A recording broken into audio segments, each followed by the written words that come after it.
Assalamualaikum warahmatullahi wabarakatuh. Perkenalkan, nama saya Violeta Silvahira, mahasiswa Universitas Bhayangkara Jakarta Raya dari Fakultas Ilmu Pendidikan, Program Studi Pendidikan Guru Sekolah Dasar. Di sini saya akan mempresentasikan materi tentang evaluasi dan asesmen dari mata kuliah pembelajaran dan praktikum sains di SD yang diampu oleh Bapak Yosi Gumala SPD MPD. Yang pertama ada pengertian evaluasi. Evaluasi adalah kegiatan identifikasi untuk melihat apakah suatu program yang telah direncanakan telah tercapai atau belum, berharga atau tidak, dan dapat pula untuk melihat tingkat efisiensi pelaksanaannya. Nah, dalam sistem pembelajaran, evaluasi merupakan salah satu komponen penting dan tahap yang harus ditempuh oleh guru untuk mengetahui keefektifan pembelajaran. Hal yang diperoleh dari evaluasi dapat dijadikan balikan atau feedback bagi guru dalam memperbaiki dan menyempurnakan program kegiatan pembelajaran. Selanjutnya, ada pengertian evaluasi menurut para ahli. Yang pertama, menurut Won and Brown, evaluasi pendidikan adalah proses untuk menentukan nilai dari segala sesuatu yang berkenaan dengan pendidikan. Evaluasi adalah proses pengukuran dan penilaian untuk mengetahui hasil belajar yang telah dicapai seseorang. Yang kedua, menurut Ari Kunto, evaluasi adalah kegiatan untuk mengumpulkan informasi tentang bekerjanya sesuatu dan informasi tersebut selanjutnya digunakan untuk menentukan alternatif yang tepat dalam mengambil keputusan. Dan yang terakhir ada menurut Mardapi, evaluasi adalah proses pengumpulan informasi untuk mengetahui pencapaian belajar kelas atau kelompok. Selanjutnya ada tujuan evaluasi. Yang pertama, untuk mengetahui tingkat kemajuan yang telah dicapai oleh siswa dalam suatu kurun waktu proses belajar tertentu.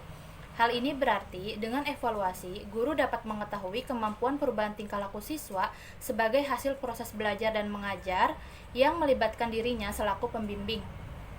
Yang kedua, untuk mengetahui posisi atau kedudukan seorang siswa dalam kelompok kelasnya. Dengan demikian, hasil evaluasi itu dapat dijadikan guru sebagai alat penetap apakah siswa tersebut termasuk kategori cepat, sedang, atau lambat dalam arti mutu kemampuan belajarnya. Yang ketiga, untuk mengetahui tingkat usaha yang dilakukan siswa dalam belajar. Hal ini berarti bahwa dengan evaluasi, guru akan dapat mengetahui gambaran tingkat usaha siswa. Yang keempat, untuk mengetahui hingga sejauh mana siswa telah mendaya gunakan kapasitas kognitifnya untuk keperluan belajar. Jadi, hasil evaluasi itu dapat dijadikan guru sebagai gambaran realisasi pemanfaatan kecerdasan siswa. Dan yang terakhir, untuk mengetahui tingkat daya guna dari hasil guru dalam proses belajar mengajar (PMB). Selanjutnya ada fungsi evaluasi. Yang pertama, evaluasi berfungsi untuk mengetahui kedudukan peserta didik dalam kelompok. Apakah dia termasuk anak yang pandai, sedang, atau kurang pandai. Yang kedua, evaluasi berfungsi untuk mengetahui taraf kesiapan peserta didik dalam menempuh program pendidikannya. Jika peserta didik sudah siap, maka program pendidikan dapat dilaksanakan. Sebaliknya, jika peserta didik belum siap, maka program pendidikan tersebut jangan dulu diberikan, karena akan mengakibatkan hasil yang kurang memuaskan. Yang ketiga, evaluasi berfungsi membantu guru dalam memberikan bimbingan dan seleksi, baik dalam rangka menentukan jenis pendidikan, jurusan, maupun kenaikan kelas. Dan yang terakhir, evaluasi berfungsi untuk memberikan laporan tentang kemajuan peserta didik kepada orang tua, kepala sekolah, guru-guru, dan peserta didik itu sendiri. Hasil evaluasi dapat memberikan gambaran secara umum tentang semua hasil usaha yang dilakukan oleh institusi pendidikan. Selanjutnya ada prinsip-prinsip evaluasi. Yang pertama ada komprehensif, yaitu evaluasi hendaknya mencakup keseluruhan aspek yang akan dinilai, baik untuk bidang pengembangan kemampuan dasar dan bidang pengembangan perilaku. Yang kedua ada keterandalan atau reliabilitas, yaitu evaluasi yang baik seharusnya memiliki kepercayaan yang tinggi dari hasil yang telah dicapainya tanpa banyak dipengaruhi unsur waktu dan orang yang melakukannya. Dan yang ketiga ada kesahihan atau validitas, artinya evaluasi yang baik hendaknya mengevaluasi secara tepat apa yang akan dievaluasi dengan mengupayakan alat evaluasi yang tepat. Yang keempat ada objektif, Objektif artinya bahwa penafsiran terhadap sesuatu informasi dalam evaluasi harus apa adanya, sesuai kenyataan, menghindar diri dari subjektivitas sehingga akan menghasilkan nilai yang relatif sama meskipun penilaiannya berbeda. Yang kelima, ada kontinu atau berkesinambungan. Evaluasi hendaknya dilakukan secara kontinu dalam jangka waktu yang cukup, bukan hasil pengamatan sesuai sehingga memungkinkan para guru memperoleh kesimpulan akhir yang akurat dan dapat dijadikan sebagai dasar pengambilan keputusan. Dan yang terakhir ada bermakna, artinya memiliki manfaat atau nilai guna bagi pembelajaran secara keseluruhan. Lalu ada pengertian assessment.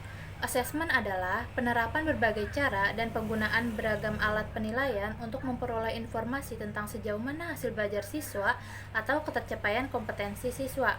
Nah, dapat dinyatakan pula bahwa assessment merupakan kegiatan sistematik untuk memperoleh informasi tentang apa yang diketahui, dilakukan, dan dikerjakan oleh peserta didik.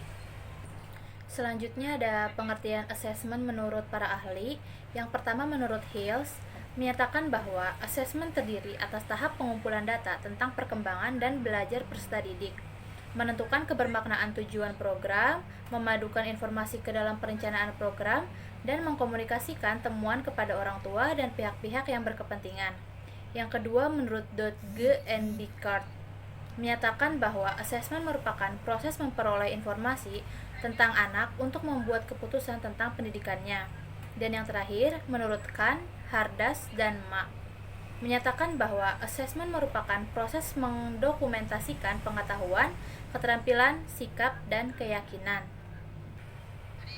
Lalu ada tujuan asesmen. Tujuan asesmen itu ada 6. Yang pertama, menentukan kemajuan perkembangan peserta didik. Yang kedua, membuat keputusan tentang penempatan dan promosi. Yang ketiga, mendiagnosis masalah belajar dan guru. Yang keempat, membantu sebagai dasar untuk laporan kepada orang tua. Yang kelima, membantu siswa dengan penelitian terhadap kemajuannya. Dan yang terakhir, mengidentifikasi siswa dengan kebutuhan khusus. Kemudian ada fungsi assessment. Fungsi assessment yaitu menggambarkan sejauh mana seorang peserta didik telah menguasai suatu kompetensi. Selain itu juga, menurut Sriningsih, asesmen berfungsi untuk memberikan informasi kepada guru tentang perkembangan dan kemajuan anak dalam menguasai berbagai bidang keterampilan. Selanjutnya ada prinsip-prinsip asesmen. Yang pertama, memperbaiki belajar peserta didik. Yang kedua, asesmen bertujuan untuk mendukung belajar peserta didik. Yang ketiga, objektif bagi semua peserta didik. Yang keempat, kolaborasi profesional dengan sekelompok pendidik lain. Yang kelima, partisipasi komite sekolah dalam pengembangan asesmen. Yang keenam, keteraturan dan kejelasan komunikasi mengenai asesmen. Yang terakhir, peninjauan kembali dan perbaikan asesmen. Selanjutnya ada bentuk-bentuk asesmen. Yang pertama ada asesmen respon terseleksi. Bentuk tes dalam asesmen jawaban terpilih dapat berupa pilihan ganda, benar atau salah, menjodohkan, dan isian jawaban singkat. Dan yang kedua ada asesmen bentuk esai. Nah, metode ini sangat cocok untuk mengukur 5 kategori dari pilihan hasil, yaitu penalaran, keterampilan, produk, kemampuan menulis, dan afektif. Tes esai dapat ditempuh melalui beberapa cara, yaitu closed book di dalam kelas, open book, ataupun take home. Lalu ada perbedaan evaluasi dan asesmen. Yang pertama, evaluasi biasanya dilaksanakan di akhir kegiatan, sedangkan asesmen dilaksanakan di sepanjang kegiatan. Yang kedua, evaluasi berpihak kepada asesor, sedangkan asesmen berpihak ke yang diases. Yang ketiga, evaluasi menilai hasil belajar, sedangkan asesmen menilai proses belajar. Yang keempat, evaluasi itu cakupannya lebih luas, misalnya kayak evaluasi program. Sedangkan asesmen cakupannya lebih sempit karena mengakses hal yang berhubungan dengan belajar. Dan yang terakhir, evaluasi kurang memperhatikan individu siswa, sedangkan asesmen memperhatikan individu siswa. Yang terakhir yaitu kesimpulan.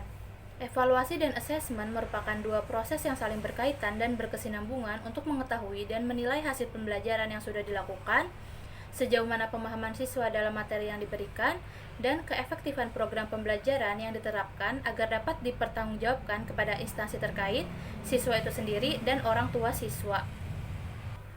Sekian presentasi dari saya. Apabila ada kesalahan, mohon dimaafkan ya. Terima kasih. Wassalamualaikum warahmatullahi wabarakatuh.